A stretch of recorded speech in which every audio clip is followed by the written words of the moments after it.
নমস্কার সবাইকে। আশা করি আপনারা সবাই খুব ভালো আছেন। তো ভিডিওর শুরুতেই বলি, পুরো 7 দিন নতুন একটা জায়গায় ঘরবন্দি থাকার পর ফাইনালি বেরিয়ে পড়লাম। মানে আমার হাজব্যান্ড আমাকে নিয়ে একটু ঘুরতে বেরোলো। তো নতুন জায়গাতে 7 দিন থাকা মানে আপনাদেরকে বলি, আমার হাজব্যান্ড নিউ জলপাইগুড়িতে, ও এখানে চাকরির সূত্রে থাকে। তো আমাদের 3 মাস হলো বিয়ে হয়েছে। তো আমি এখানে এই প্রথম আসলাম, আর এর আগেও কখনো আমি নর্থ বেঙ্গলে আসিনি। তো এখানে 7 দিন হলো এসেছি, কিন্তু কোথাও বেরোইনি। আর আশেপাশের কাউকে আমি চিনি না, কারোর সাথে কথাও বলতে পারি না। আমরা যেই ফ্ল্যাটে থাকি সেখান থেকে নেমে আমি নিচেও যাই না, দরজা বন্ধ থাকে। আর বেরিয়ে কার সাথেই বা কথা বলবো, কাউকেই তো চিনি না, জানি না, কেউ কারোর বাড়িতেও আসে না, যায় না। তো সেই জন্য একটা ঘরে 7 দিন আমার কাছে পুরো 7 মাসের বরাবর লাগছে। ভালোই লাগছে না, ইচ্ছে করছে বাড়ি চলে যাই, কিন্তু কি আর করা যাবে, থাকতে হবে। আপনারা যে জায়গাটা দেখতে পাচ্ছেন এটা হলো শিলিগুড়ি করিডোরের মধ্যে পড়ে। তো আমরা এখন যাচ্ছি, ও আমাকে নিয়ে যাচ্ছে বেঙ্গল সাফারিতে। আশেপাশে কয়েকটা জায়গা ঘুরতে যাব। কিছু আপনাদের একটা ভিডিওতে তো 3টে জায়গায় দেখানো যাবে না, তো আমরা মোট 3টে জায়গায় গিয়েছিলাম। তো ফার্স্ট ভিডিওতে আপনাদেরকে বেঙ্গল সাফারিটা দেখাবো। এই যে এখান থেকেই শুরু হলো, ভিডিওতে দেখতে পাচ্ছেন দুই পাশে গাছপালা দেখা যাচ্ছে, এখান থেকেই জঙ্গলটা স্টার্ট হয়েছে। তো আশেপাশে যে গাড়িগুলো যাচ্ছে পাশ দিয়ে, সেটা সিকিম থেকে আসছে, বা যেই গাড়িগুলো ওদিকে যাচ্ছে সেটা সিকিম যাচ্ছে। এটা এই রুটটা দিয়েই যাচ্ছে এদিক থেকে। যে আমরা বেঙ্গল সাফারিতে ঢুকে পড়লাম, আপনারা দেখুন।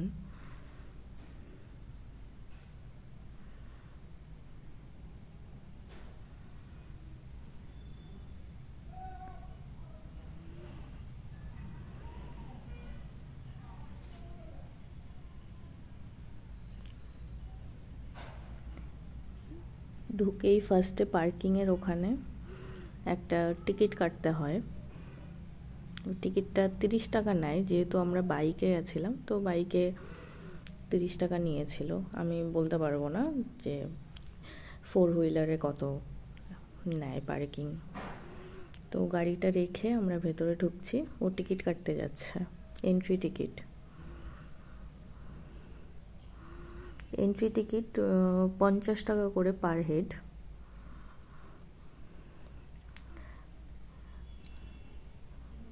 আর সাফারির টিকিটটা, সাফারি বাসের টিকিট পার হেড 450 টাকা। তাছাড়া আপনি যদি এলিফ্যান্ট সাফারি করতে চান তো তার জন্য আরও এক্সট্রা পেমেন্ট করতে হয়, কিন্তু আমরা ওই টিকিটটা কাটিনি। ও আমাকে বলেছিল, কিন্তু ওটাতে যেহেতু হাতির ওপরে উঠে তারপরে সাফারি করতে হয়, তো সেটা আমি ভয় পাই বলে আমি যাইনি। ওকে বলেছিলাম যে তুমি যাও, ও বললো যে না, আমি এর আগে গেছি, আমি যাব না, আমি তোমার জন্যই বললাম। তো এই যে আমরা বাসে বসে পড়লাম। আমার সিটটা ছিল খুবই সুন্দর, উইন্ডো সিট ছিল। তো এই যে সামনে একদম এত সামনে থেকে আমি এই প্রথম হরিণ দেখতে পেলাম। আরও অনেক কিছুই দেখেছি, আপনাদেরকেও দেখাবো। এই যে একটা দাঁড়িয়ে আছে। বাসটা, সাফারি যে বাসটা, সেটা আপনাদের যেখানেই এই হরিণ বাঘ দেখাবে সেই জায়গায়, প্রত্যেকটা জায়গায় ওরা আবার দাঁড়ায়, কিছুক্ষণ দাঁড়ায়, যাতে ছবি টবি তুলতে পারে বা ভালো করে দেখা যায়, প্যাসেঞ্জাররা যাতে ভালো করে দেখতে পায়, ওই জন্য বাসটা এখানে দাঁড় করিয়েছিল। তখনই ভিডিওটা করা। এই যে দেখুন, কি আজব না। এখানে আমরা চিড়িয়াখানাতে হচ্ছে ওরা খাঁচার ভেতরে থাকে আর আমরা বাইরে থাকি, আর এখানে বেঙ্গল সাফারিতে আমরা একটা গাড়ির ভেতরে বন্দি থাকি আর ওরা বাইরে ঘুরে বেড়ায়। এই যে ময়ূর, এগুলো ময়ূর। ভেতরে আরও ছিল, কিন্তু ক্যামেরাতে অত বোঝা যাচ্ছে না। আমার ফোনটা পুরনো ফোন, তো অত ফোকাস করতে পারছিল না। অনেক ময়ূর ছিল ভেতরে, তো ভালো করে বোঝা যাচ্ছে না।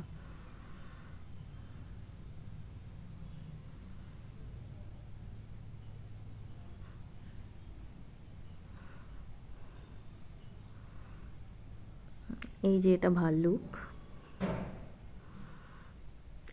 এটা একটা বাচ্চা ভাল্লুক ছিল, বড় ভাল্লুক আমরা দেখতে পাইনি, বাচ্চাই ছিল, হয়তো ভেতরে ছিল, বেরোয়নি, তাই আমাদের দেখা হয়নি। এটা একটু ওই বাচ্চাটা থেকে বড়, বাট এটাও বড় নয়।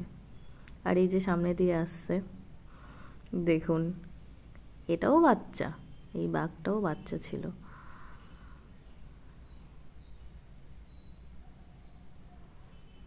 এটা চিতা ছিল, একদম সামনে থেকে পুরো আমার কাছে চলে এসেছিল এটা।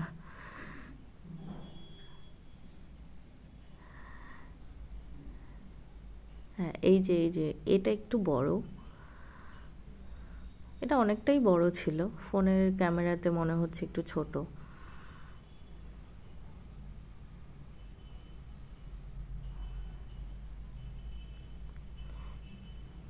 মানে পাত্তাই দিল না কাউকে। আর এই যে এগুলো সব পাখি, এর ভেতরে বিভিন্ন রকমের পাখি রয়েছে। যে সামনে একটা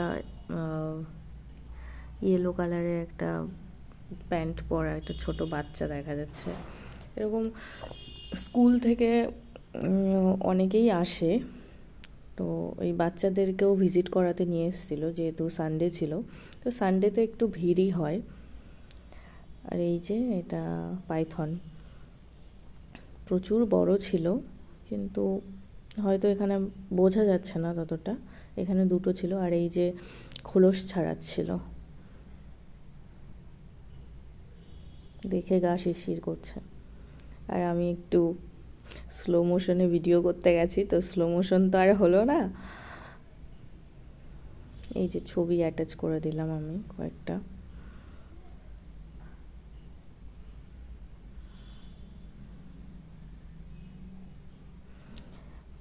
আপনারা সাফারিটা এখানে আসলে অবশ্যই করবেন, ওরা খুব ভালো করে দেখায়।